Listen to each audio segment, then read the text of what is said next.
আসসালামু আলাইকুম ভিউয়ার্স, জানিয়ে দিব সর্বশেষ সংবাদগুলো।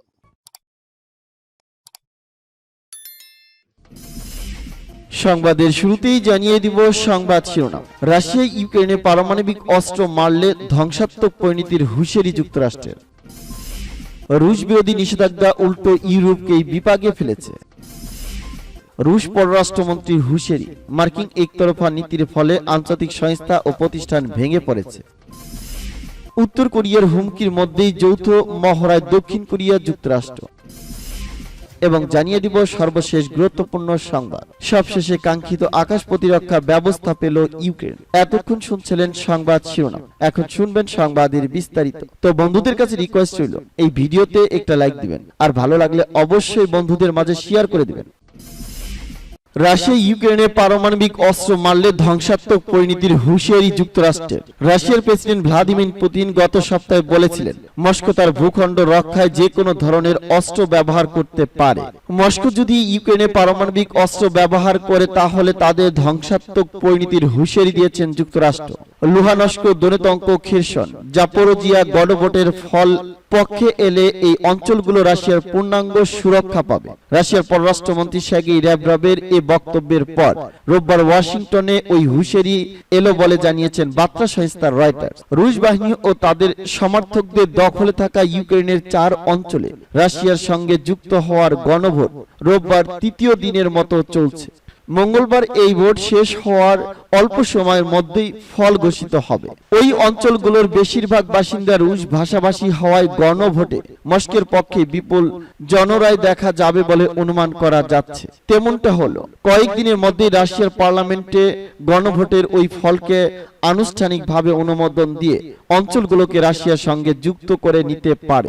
রুশ কর্মকর্তারা এরই মধ্যে কিয়েভ ও তার পশ্চিমা মিত্রদের সতর্ক করে বলেছেন, এই 4টি অঞ্চল যুক্ত হলে মস্কো সেগুলোকে নিজেদের ভূখণ্ড হিসেবেই দেখবে। সেক্ষেত্রে ওই অঞ্চলগুলোতে যে কোনো ধরনের আক্রমণ রাশিয়ার উপর হামলা হিসেবে গণ্য হবে এবং তার প্রতিক্রিয়ায় সম্ভবত সব পদক্ষেপই নেওয়া হতে পারে। মার্কিন জাতীয় নিরাপত্তা উপদেষ্টা জেক সুলিভান বলেছেন, ইউক্রেনে রাশিয়ার যে কোনো ধরনের পারমাণবিক অস্ত্রের ব্যবহারে যুক্তরাষ্ট্র প্রতিক্রিয়া দেখাবে। সেক্ষেত্রে মস্কোকে ধ্বংসাত্মক পরিণতির মুখে পড়তে হবে বলেও তিনি জোরের সঙ্গে বলেছেন। রাশিয়া যদি সীমা অতিক্রম করে তাহলে তাদের ধ্বংসাত্মক পরিণতি হবে। যুক্তরাষ্ট্র চূড়ান্ত জবাব দেবে, এনবিসির মিট দ্য প্রেসে বলেছেন সুলিভান।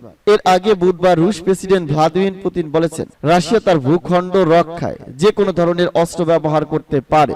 নিউ ইয়র্কে জাতিসংঘের সাধারণ পরিষদের অধিবেশনে ভাষণ দেওয়ার পর শনিবার এক সংবাদ সম্মেলনে প্রেসিডেন্টের ওই বক্তব্যের বিশদ ব্যাখ্যা দেন ল্যাভরভ। রুশ এ পররাষ্ট্রমন্ত্রী সাধারণ পরিষদে দেওয়া ভাষণে ইউক্রেনের বিশেষ সামরিক অভিযান চালানোর যুক্তি হিসেবে বলেছেন, কিয়েভে অবৈধ সরকার বসানো হয়েছে এবং এটি নিয়েও নাৎসিতে ভরপুর। দখলে নেওয়া অংশের সুরক্ষায় পারমাণবিক অস্ত্র ব্যবহারের যুক্তিকতা আছে কিনা এমন প্রশ্নের জবাবে ল্যাভরভ বলেন, রাশিয়ার ভূখণ্ড যার মধ্যে পরবর্তীতে রুশ সংবিধানে যুক্ত করে নেওয়া হবে এমন ভূখণ্ড ও রাষ্ট্রের পূর্ণাঙ্গ সুরক্ষার আওতায় থাকবে। রুশ বিরোধী নিষেধাজ্ঞা উল্টো ইউরোপকেই বিপাকে ফেলছে। রাশিয়ার উপর ইউরোপীয় ইউনিয়নের নিষেধাজ্ঞার সমালোচনা করেছেন হাঙ্গেরির প্রধানমন্ত্রী ভিক্টরি অরবান। এসব নিষেধাজ্ঞা উল্টো ইউরোপকেই বিপাকে ফেলেছে বলেও দাবি করেন তিনি। নিজ দেশের পার্লামেন্টে দেওয়া ভাষণে এমন দাবি করেন ভিক্টর অরবান। সোমবার এক প্রতিবেদনে এ খবর জানিয়েছেন কাতার ভিত্তিক সংবাদ মাধ্যম আল জাজিরা। হাঙ্গেরির প্রধানমন্ত্রী বলেন, ইউরোপীয় ইউনিয়নের নিষেধাজ্ঞার ফলে জ্বালানির দাম বেড়ে গিয়ে সেটি উল্টো ইউরোপকেই বিভাগে ফেলে দিয়েছে। রবিবার ইতালির নির্বাচনের কথা উল্লেখ করে ভিক্টর অরবান বলেন, সংকটের মধ্যে ইউরোপে সরকারগুলোর পতন হলেও অবাক হওয়ার মতো কিছু নেই। প্রতিবেশী ইউক্রেনের দীর্ঘমেয়াদী একটি যুদ্ধের জন্য হাঙ্গেরি প্রস্তুত থাকা উচিত বলেও মন্তব্য করেন ভিক্টর অরবান। টানা 4 মেয়াদে হাঙ্গেরি ক্ষমতায় রয়েছেন ভিক্টর অরবান। দীর্ঘদিন ধরে মস্কোর সঙ্গে ঘনিষ্ঠ বাণিজ্যিক সম্পর্ক অব্যাহত রেখেছেন তিনি। ইউক্রেন যুদ্ধের মধ্যেই গত আগস্টে হাঙ্গেরির পররাষ্ট্রমন্ত্রী জানান, দেশটিতে নতুন 2টি পারমাণবিক চুল্লি নির্মাণ করতে যাচ্ছে রাশিয়া। রুশ পররাষ্ট্রমন্ত্রীর হুঁশিয়ারি, মার্কিন একতরফা নীতির ফলে আন্তর্জাতিক সংস্থা ও প্রতিষ্ঠান ভেঙে পড়েছে। বহুপাক্ষিকতার নীতি ও আন্তর্জাতিক সংস্থা এবং প্রতিষ্ঠানের আশা আকাঙ্ক্ষা এবং ইচ্ছার প্রতি কিছু দেশ তোয়াক্কা না করায় এসব সংস্থার কার্যকারিতা এবং তাদের প্রতি আস্থা নিয়ে জনমনে সন্দেহের সৃষ্টি হয়েছে। রুশ পররাষ্ট্রমন্ত্রী সের্গেই ল্যাভরভ জাতিসংঘের সাধারণ অধিবেশনের ভাষণে দেওয়া বক্তৃতায় বলেন, ন্যায় বিচারের গ্রান্টার হিসেবে জাহির করা পশ্চিমা দেশগুলো আন্তর্জাতিক সংস্থা এবং নীতির প্রতি আস্থা হারিয়েছে। বহু মেরুকেন্দ্রিক বিশ্ব ব্যবস্থা প্রতিষ্ঠার প্রতি বিভিন্ন দেশের প্রচেষ্টার প্রতি ইঙ্গিত করে রুশ পররাষ্ট্রমন্ত্রী সের্গেই ল্যাভরভ হুঁশিয়ারি উচ্চারণ করে বলেন, আমেরিকা গোটা বিশ্বকে নিজের কবজায় নিয়ে আসতে চায়। প্রকৃতপক্ষে আন্তর্জাতিক রাজনীতির গুরুত্বপূর্ণ নীতি হিসেবে বহুপাক্ষিকতার উপর বিভিন্ন দেশ জোর দিয়ে আসছে এবং একে সাদরে অনুমোদন করছে। বিশ্ব শান্তি ও শৃঙ্খলা প্রতিষ্ঠায় সহায়তা করার জন্য আন্তর্জাতিক সংস্থা এবং প্রতিষ্ঠান গঠিত হয়েছে এবং এ লক্ষ্যে কাজ করছে। গত 10 বছর পর্যন্ত মার্কিন যুক্তরাষ্ট্র সহ কয়েকটি দেশ বহুপাক্ষিকতার নীতি লঙ্ঘন করেনি, কিন্তু ডোনাল্ড ট্রাম্প প্রেসিডেন্ট থাকার সময় মার্কিন যুক্তরাষ্ট্র কিছু আন্তর্জাতিক সংস্থা ও প্রতিষ্ঠানের সদস্য পদ থেকে ওয়াশিংটনকে প্রত্যাহার করে নেয় এবং সেই সাথে আন্তর্জাতিক আইনের প্রতি কোনো ধরনের তোয়াক্কা না করে বেশ কিছু আন্তর্জাতিক চুক্তি থেকে ওয়াশিংটন নিজেকে প্রত্যাহার করে নেয়। এ প্রসঙ্গে আমরা কোভিড-19 মহামারী চলাকালীন সময় বিশ্ব স্বাস্থ্য সংস্থার পাশাপাশি ইরানের সঙ্গে 6 জাতিগোষ্ঠীর স্বাক্ষরিত পরমাণু চুক্তি বা জেসিপিওর নামে পরিচালিত পারমাণবিক চুল্লি এবং প্যারিস জলবায়ু চুক্তি থেকে আমেরিকা সরে আসার কথা উল্লেখ করতে পারে, কিন্তু দেশের বিরুদ্ধে কঠোর নিষেধাজ্ঞা আরোপ করে রাজনৈতিক ও অর্থনৈতিক চাপ প্রয়োগ করা, বাণিজ্য শুল্ক বৃদ্ধি করে বাণিজ্য যুদ্ধ শুরু করা, দেশগুলোকে হুমকি ও ভয় দেখানো ওয়াশিংটনের একতরফা নীতির মতো আরো অনেক উদাহরণ আছে। প্রকৃতপক্ষে আমেরিকা কর্মকর্তাদের কাছে তাদের দেশের স্বার্থের সাথে যা জড়িত তা বৈশ্বিক হয়ে ওঠে এবং বিশ্বের অন্যান্য দেশ ও অঞ্চলের লক্ষ্য, স্বার্থ এবং ইচ্ছা তাদের কাছে মোটেও গুরুত্বপূর্ণ নয়। উত্তর কোরিয়ার হুমকির মধ্যে যৌথ মহড়ায় দক্ষিণ কোরিয়া যুক্তরাষ্ট্র।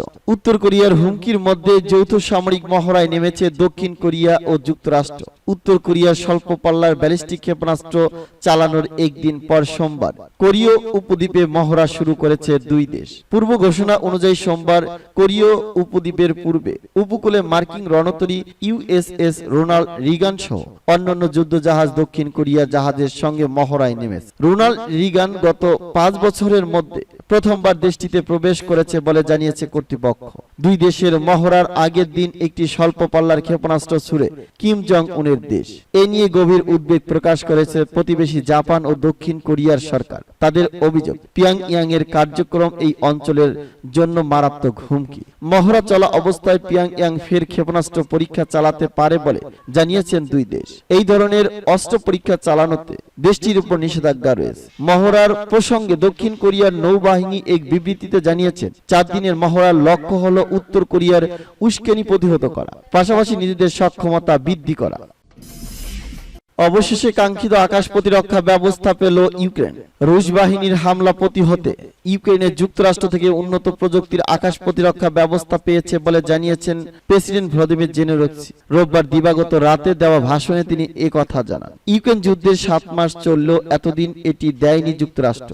এবার সেই আকাশ প্রতিরক্ষা ব্যবস্থা পেল কিয়েভ। প্রেসিডেন্ট জেলেনস্কি বলেন, national advance surface two air missile system পেয়েছে ইউক্রেন, যা দীর্ঘদিনের চাওয়া ছিল কিয়েভের। এই আকাশ প্রতিরক্ষা ব্যবস্থা কিয়েভে সরবরাহ করতে গত মাসের শেষের দিকে অনুমোদন দেয় বাইডেন প্রশাসন। যথাযথ পদক্ষেপ নেওয়ার জন্য প্রেসিডেন্ট বাইডেনকে ধন্যবাদ জানান ইউক্রেনের প্রেসিডেন্ট। তিনি বলেন, বিশ্বাস করুন, বেসামরিক অবকাঠামো, হাসপাতাল, বিশ্ববিদ্যালয়, স্কুল রক্ষা করার জন্য এটি যথেষ্ট নয়। ইউক্রেন ভূখণ্ডে রাশিয়ার দখলদারিত্ব ঠেকাতে high mobility artillery rocket system সহ অন্যান্য যেসব রকেট সরবরাহ করেছে তার জন্য যুক্তরাষ্ট্রের প্রতি কৃতজ্ঞতা প্রকাশ করেন তিনি। যুক্তরাষ্ট্র থেকে পাওয়া আধুনিক প্রযুক্তির সামরিক সহায়তা পাওয়ায় গত মাস থেকে খার্কিভ সহ বেশ কিছু অঞ্চলে পাল্টা আক্রমণ শুরু করেছে ইউক্রেনীয় যোদ্ধারা। হামলার মুখে বিপর্যস্ত রুশ বাহিনী, ব্যাপক ক্ষয়ক্ষতির মুখে পড়েছে পুতিনের বিশাল সামরিক বাহিনী। চলতি মাসের শুরুতে জেলেনস্কি দাবি করেন, বিদ্যুৎ গতিতে 6,500 কিলোমিটার ভূখণ্ড পূর্ণ দখল করেছে তার যোদ্ধারা।